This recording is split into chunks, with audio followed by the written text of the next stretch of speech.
Oke, halo semuanya, welcome back to William Hartanto YouTube channel dan kali ini kita akan ngebahas saham lagi ya, lebih kepada rahasianya lagi. Tapi bedanya kalau kemarin tuh saya bahas PGO itu sahamnya belum naik, kali ini ya sudah naik. Kalau Anda lihat dari thumbnail-nya juga kelihatan lah, itu ada testimoni dari member WH Project dan sudah dengan izin saya bilang saya mau jadi konten untuk edukasi. Dia bilang, oke, ya sudah saya tampilkan, gitu ya.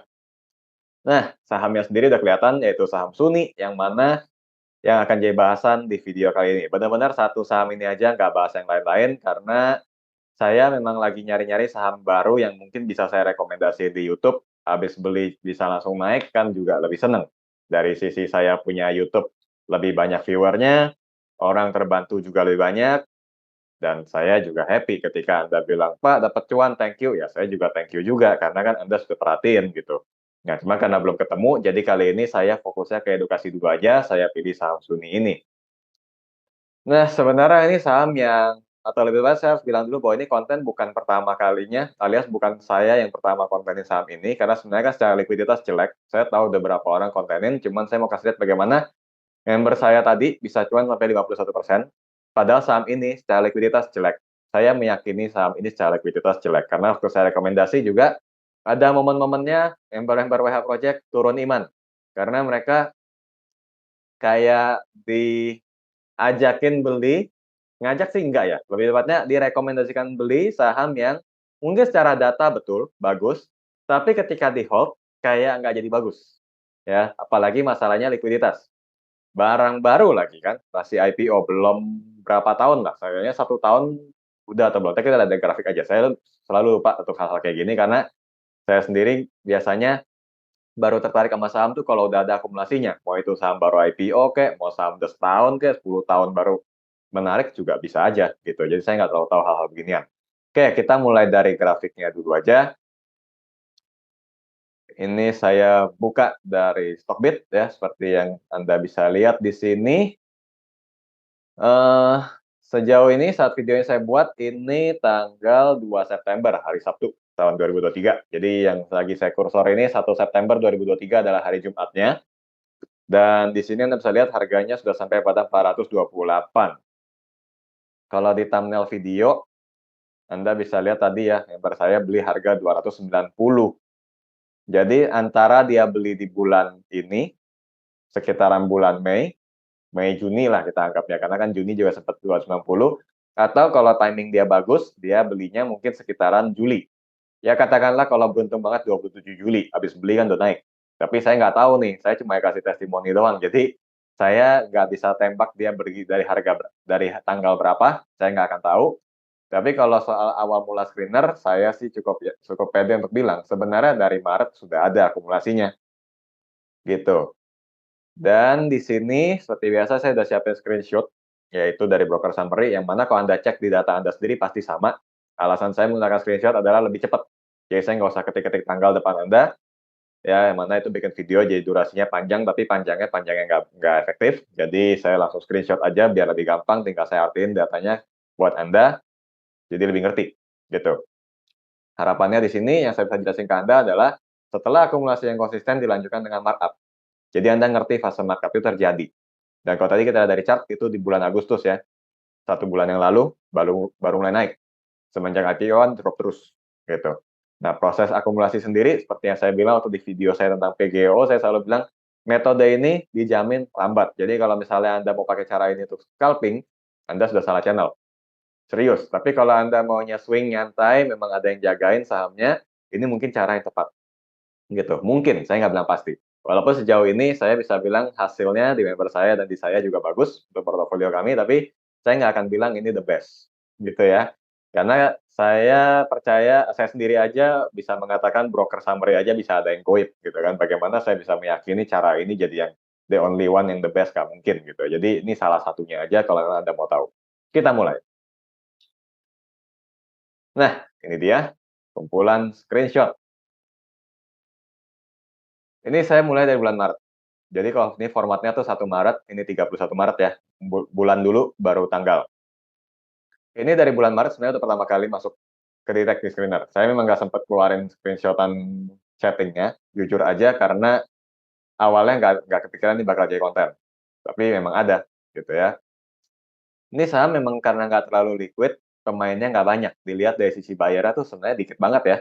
Ada AI, tapi bukan artificial intelligence, ada GR, AG, XA, dan lain-lain. Lalu ini sepanjang bulan Maret, lalu di bulan April, seperti ini, masih juga, karena AI juga ya. Si GR yang bulan kemarin ikutan beli, tiba-tiba jualan, gak setia kawan memang. Terus, ya sejauh ini kita lihat 2 bulan konsisten. Saya langsung pakai bulanan aja ya, karena kalau satu per satu per tanggal, nggak tahu nih video panjangnya berapa lama, dan pegel juga jelasinnya, padahal lebih cepat seperti ini. Ada jualan dari 91.000 lot, jualan 15.000 lot, tapi sisanya 76.000 lot. Ini yang saya bilang ke teman-teman bahwa kalaupun akumulasi konsisten, sekali-sekali ada penjualan nggak masalah, yang penting net volume-nya masih plus ya. Kalau udah jadi minus, ya udah jelek. Tapi kalau masih plus, ya udah nggak apa-apa. Cuman masalah, namanya apalagi saham yang nggak liquid ya, kadang-kadang likuiditas saham tuh harus dikembaliin dikit ke publik, gitu. Supaya jangan sampai terlalu mencolok, entah itu kena radar bursa, atau jadi apapun ya, yang dipertimbangkan oleh pihak pembeli, supaya aman, dia kembaliin lagi ke publik, gitu. Lalu bulan Mei, saking dikitnya juga ini cuma berapa nih, sepanjang adalah 1, 2, 3, 4, 5, 6, 7 ya, 1, 2, 3, 4, 5, sorry, 4, 8 broker doang. Dikit banget ya, mencolok banget nih kalau kayak gini, saya udah paling suka, apalagi kalau kita aduin top 5-nya aja, jadi 51.000 aja seolah-olah udah ngabisin berapa banyak gitu kan. Which is good, yang jelas dari Maret, April, Mei itu akumulasi semua, konsisten, jualan dikit, belinya banyak banget. Terus di bulan Juni, ini momen-momennya yang saya tadi bilang di awal, yang bikin member saya pada turun iman, yaitu karena dari net buy-nya puluhan ribu, ini 99.000, 76.000, 51.000, tiba-tiba tinggal 17.000. Ya, ini memang bulan di mana saham Suni ini kering banget ya likuiditasnya ya. Kelihatan banget deh dari net buy-nya aja, sampai net buy total buy-nya 17.800. Total sell-nya 400 lot doang. Sehingga net buy-nya 17.400. Secara net buy bagus, tapi jauh banget angkanya sehingga memang sempat dipertanyakan, apakah ini akan jadi saham yang ditelantarkan atau aksi belinya si broker AI ini jangan-jangan cuma buat investasi jangka panjang atau buat saham treasury, saya juga nggak tahu. Yang pasti hasil akhirnya adalah setelah sepanjang bulan Juni ini, banyak banget yang saya tahu dari member WH Project itu pada turun iman semua, nggak percaya lagi. Perlu cut loss nggak? Ya saya bilang, kalau Anda mau buang terserah, ya, tapi kalau udah tahu akumulasinya kayak gini, one day pasti saya rekomen lagi, saya bilang.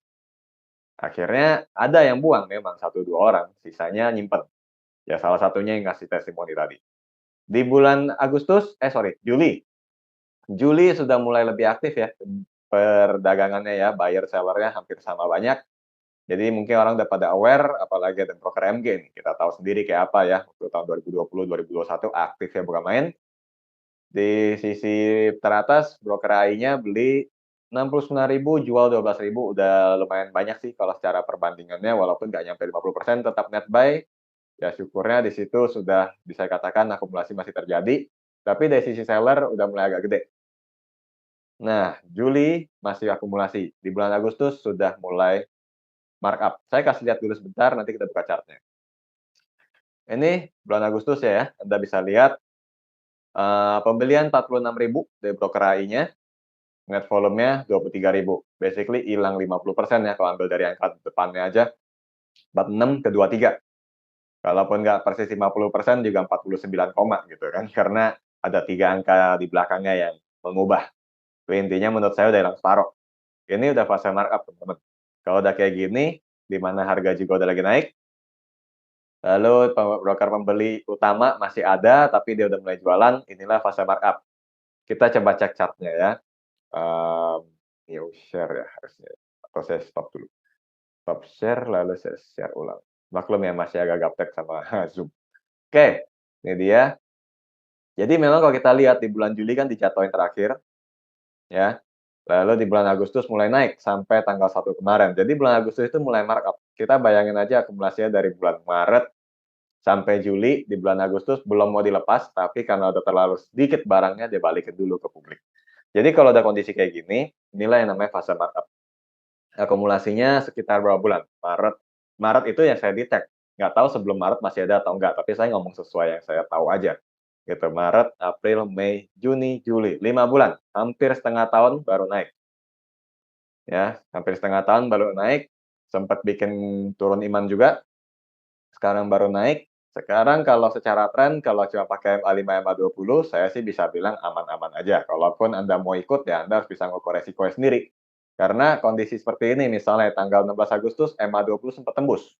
Kalau yang nggak kuat nunggu closing, pasti cut loss duluan, besoknya beli lagi. Gitu ya. Jadi ini kondisi yang Anda harus perhatiin. Kalaupun misalnya saham udah naik, masih boleh dibeli atau enggak, Anda harus ukur dulu resikonya. Even kalau saya udah kasih lihat ada akumulasi, Anda perlu perhatiin lagi apabila memang masih aman sesuai dengan kondisi saham yang Anda suka ikutin. Kalau nggak suka, ya nggak usah. Apalagi kalau misalnya tahu ini kan likuiditasnya rendah ya. Jadi nggak terlalu memuaskan lah. Kalau mau beli banyak, mungkin bisa, jualannya susah. Mungkin perlu bantuan orang lain gitu kan. Tapi buat apa kita jadi tukang pom-pom? WH Project aja masuknya udah jauh di belakang gitu loh. Udah jauh di belakang. Pas udah naik gini, udah naik sampai 50-an%, kita mau jual di berapa aja nggak jadi masalah. Nah, yang kasihan adalah yang baru datang. Kalau disuruh nguber-nguber, makanya saya cuma ingetin, kalau secara tren ini oke, tapi kalau Anda paham resiko, Anda harus pikir 2 kali. Satu, likuiditasnya kurang, kedua, sering false break. Kalau pakai trend following, MA5, MA20-nya aman. Tapi ini mengacu pada closing. Kalau kita pakai candlestick yang datanya persis OHLC ya, opening, highest, lowest, closing, ini break, false break. Ini bisa bikin orang kaget, cut loss dulu, tahu-tahu salah, gitu. Nah, naik sampai berapa saya juga nggak tahu. Banyak orang berteori bahwa kalau akumulasi besar, naiknya juga besar. Siapa bilang? Saya selalu bilang gini, kalau yang saya ajarin, termasuk di video ini, kalaupun akumulasinya besar, memang mengarah pada penguatan, itu saya setuju. Tapi naik sampai berapa lama, ya tergantung kapan distribusinya dilakukan. Kalau baru naik sehari, udah distribusi semua, ya selesai. Kalau udah naik, dibiarin setahun baru distribusi, orang anggap masih aman gitu kan, setahun naik terus misalnya. Baru distribusi, ya berarti naiknya setahun. Kita sebagai pengikut nggak akan bisa tahu persis gitu ya. Udah ngikut doang, ya nggak usah ngatur-ngatur istilahnya. Saya juga nggak akan tahu itu Suni sampai berapa, 500 bisa nggak? Bisa aja kalau belum distribusi. Kalau tahu-tahu minggu depan udah distribusi, cuma 450, bisa juga, nggak ada yang tahu gitu ya. Nah, tadi kalau misalnya kurang jelas, saya kasih lihat. Ini momen-momen yang paling membanggakan saya adalah ketika dapat kabar profit. Half beggar ya. Mungkin banyak yang udah tahu dengan istilah beggar itu kantongan, yang mana berarti 100%, jadi half-nya ya setengahnya. Dari 290, 51%. Oke lah, secara angka nggak gimana fantastis ya, 14 juta doang profitnya. Namanya juga kurang dari likuiditas, ya kurang mendukung. Jadi waktu dia mau beli juga saya bilang, kalau bisa sih jangan sampai ratusan juta. Kalau sampai ratusan juta takutnya chart-nya dia yang bikin. Ya, mau jualnya bisa susah. Jadi harus dipertimbangkan matang-matang kalau mau beli saham seperti ini. Secara akumulasi oke bagus. Kalau udah naik, likuiditas akan terbentuk, betul. Tapi waktu ngumpulin, kalau tiba-tiba berubah pikiran mau buang barang, itu susah karena belum naik. Ya, sehingga akhirnya cuma dapat ya bisa dapat satu motor listrik lah gitu ya, kira-kira kayak gitu. Nah, dari sini yang saya mau jadikan penutup sekaligus ngajak teman-teman adalah, sama seperti yang saya bilang di awal, ini mungkin metode terbaik untuk yang mau swing, karena saya juga pakai cara ini. Tapi namanya juga mungkin bisa aja salah ya. Anda juga harus tahu bagaimana membedakan yang akumulasi beneran. Karena kalau Anda lihat di video saya, di channel saya, maksud saya, pernah ada video tentang saham bull. Itu banyak banget yang nanyain. Itu brokernya II terus beli. Saya juga tahu, 4 tahun dibeliin terus. Apakah itu akumulasi? Ternyata bukan. Ya, itu sudah saya bukain juga. Jadi Anda harus bisa tahu mana yang benar diakumulasi, mana yang enggak. Kalau Anda nggak bisa bedain itu, cara ini jangan pakai.